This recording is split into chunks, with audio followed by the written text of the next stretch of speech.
Well, Congressman, thank you for visiting with us today.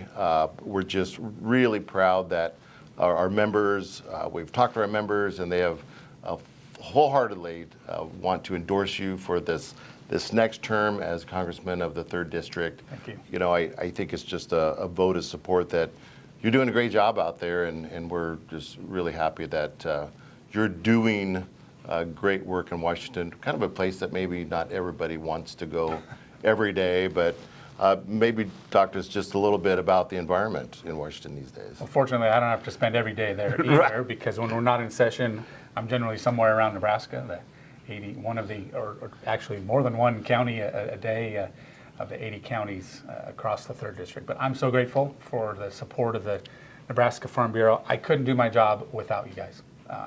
Knowing that the way you guys structure your operation, it's from your members up, and that's always obvious. And I appreciate meeting with members directly.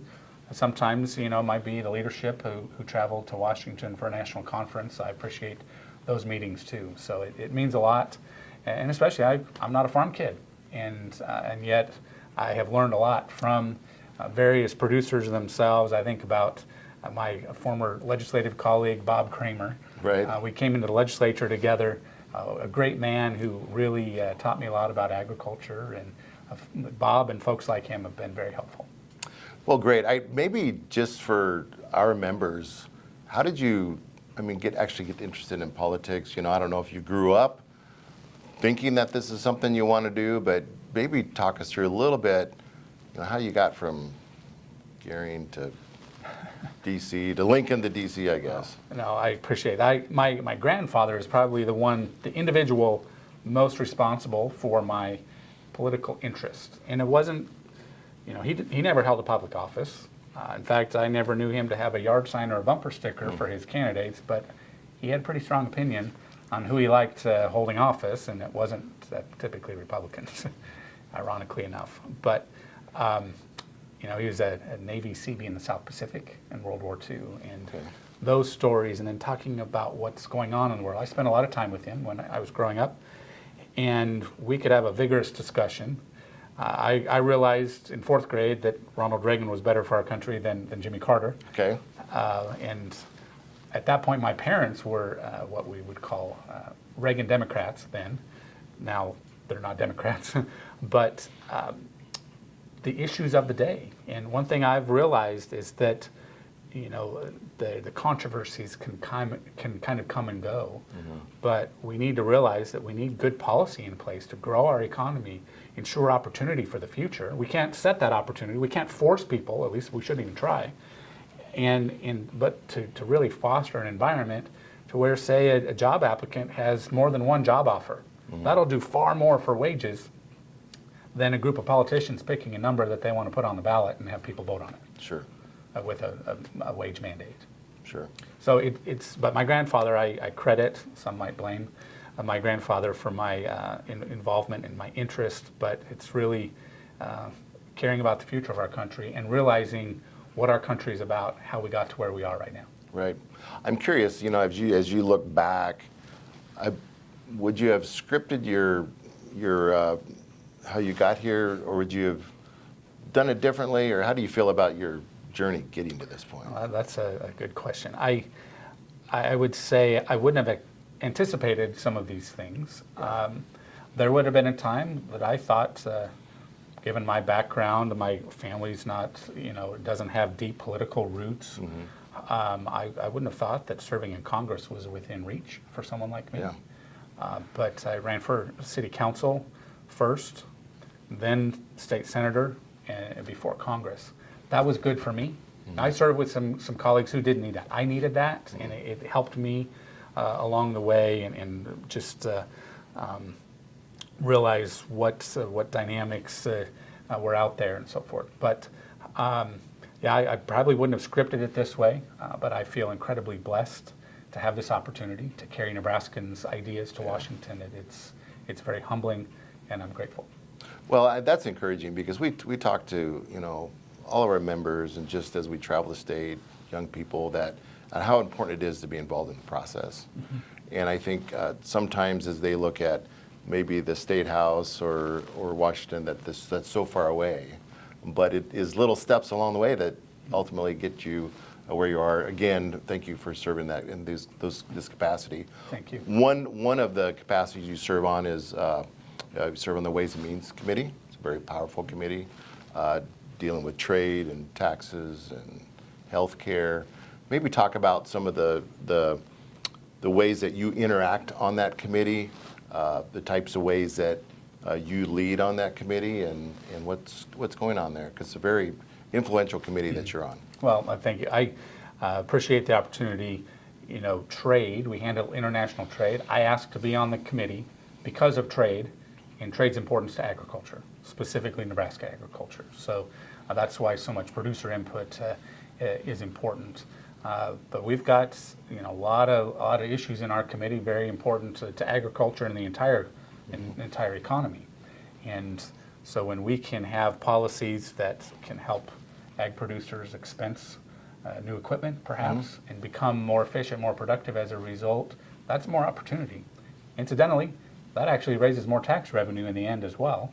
So having the opportunity to serve on the Ways and Means Committee, I think is good for Nebraska, certainly good for our constituents, and good for America as well. You know, the Big Beautiful Bill was certainly had a lot of influence on that. There's some people that have pushed back on it, but boy, when we look at it from the ag sector, it's pretty incredible. And just the estate tax fix there is really significant. Maybe talk about that a little bit. Yeah, I was kind of given heads up one time before we marked up a full repeal in committee, a full repeal of the death tax, and kind of given heads up that it would draw some emotions from the other side. I made a mistake and kind of was dismissive of that because it became far more emotional than in favor of the death tax, incidentally, than I was anticipating. But when you look at agriculture, small businesses, something typically closely related to a real estate operation, the death tax, it's double tax, it's less opportunity. Who should think the government is entitled? And that's what many of my colleagues think, is the government is entitled to take all this money from an estate when that individual who sadly passed away but had paid all sorts of taxes on that operation prior. We should be mindful of that. And I remember one of my earlier days on the Ways and Means Committee, I got to question then Secretary of Treasury under Obama and got him to even acknowledge that it's double taxation. So when we can really bump that exemption level up, we were doing the right thing. And we hear about all the time. I know my mom and dad went through estate planning years ago and trying to adjust all the different facets for a particular number.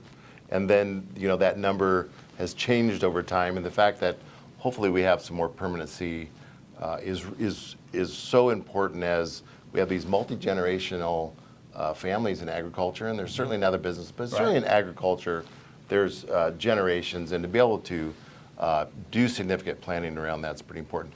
One of the other parts of the committee, you are chairman of the subcommittee of trade on the Ways and Means. Trade is so important. You talked about it a little bit earlier for agriculture. I think in Nebraska, 30% of our product goes overseas somewhere, being traded around. Maybe talk about the trade climate that we're in right now. Maybe talk about, just from your perspective, sitting on that committee and the conversations that you're helping lead in that area. Well, certainly the trade climate is different than 2 years ago today. Yeah, for sure. We know that, and I'm not a fan of tariffs. Very open about that. I also know that the president is using leverage, getting leverage with some tariffs. He's gotten other countries to make some concessions. I offer up UK as an example. I mean, they were coming to me asking me what I thought about a trade agreement with the UK that would exclude more controversial items, and which meant agriculture. Right. And I said, now listen, I don't expect to get to perfect with a negotiation, but I would expect some agriculture to be included. And enter President Trump. They've made concessions on beef and ethanol, incidentally great for us here in Nebraska, but even more than that, trade in general, because Europe in general The UK left the EU because of too many regulations, except they kind of wanted to keep them on agriculture, and that has shut so many of our products out through non-tariff trade barriers. And we don't, in my estimation, we don't discuss enough the non-tariff trade barriers that can be far more damaging than the tariff that might make something more expensive, but it doesn't just stop movement entirely like a non-tariff trade barrier that ag producers face in a disproportionate way. Well, and I think that experience that you just talked about, I think is just a great example that our members understand that you're speaking up for agriculture. I mean, in such an important arena, the fact that you are there, you're talking about these important things that ultimately boil down and affect myself when I go to sell my corn or soybeans. It makes a difference. I mean, that's substantial. Another thing that I think would make a difference, and you clearly have talked about a lot, is E15. That conversation has been going on for a long time. It feels like we're in a different volume level on E15 right now. Maybe talk a little bit about the history of E15 and then kind of bring us up to speed to where we're at right now. Well, yeah, we're right in the thick of it. I also like to tell people I've been working on E15 since before it was cool, and it really is a good step forward now to have more demand for corn ultimately as we add value to that corn through ethanol processing and refining. And so it's been quite a journey, and it's not over, but we have elevated this issue to the point the president's talking about it. House Republican leadership is supporting our efforts. There's some issues with the refiners and the size of the refineries and so forth that there are a couple hang-ups there. I'm hoping we can work through that. But I mean, we've had some of the best discussions in my time in Congress, with folks who just bring a different perspective, or sometimes they might have some old information. Happy to update that for them. And I think ultimately, though, with E15, this is really about consumers having more choice, retailers offering more choices as well, and a win-win-win up and down the line when it's not even a mandate with E15, simply allowing the sale. We know the technology can support that. Yep. And consumers win at the pump.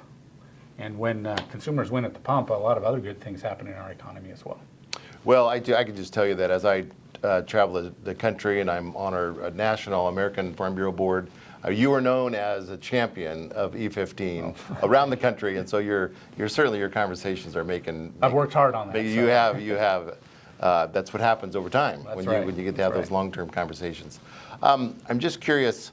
The ag economy in Nebraska is tough, especially in the row crop sector. The beef sector is doing pretty good, but prices are high as well on costs.